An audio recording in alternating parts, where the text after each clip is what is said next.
عشان كده لما حضرتك بتقول لي مين هياخد الدوري انا بقول لك الاهلي، وانا مش اهلاوي.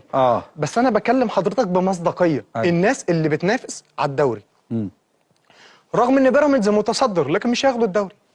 مش هياخدوا. طب لو بيراميدز خد الدوري اديك اللي انت عايزه قدام الناس اهو، قدام الناس مش انا على الهوا صورتي دي. اديك اللي انت عايزه. لا انا ما باخدش حاجه. اي حاجه تقولها اعملها لك. تعمل في نفسك ايه؟ تعمل في نفسك ايه؟ اللي انت عايزه اعمله لك. مش هياخده والله ما هو واخدين دوري. طب افرض خدوه. مش هفرض. مش هياخدوه. انا بقول لك افرض. مين الفرقه دي مش مؤهله ان هي تاخد بطوله؟ طب انا بقول لك افرض خد الدوري بيراميدز هتعمل ايه؟ صعب.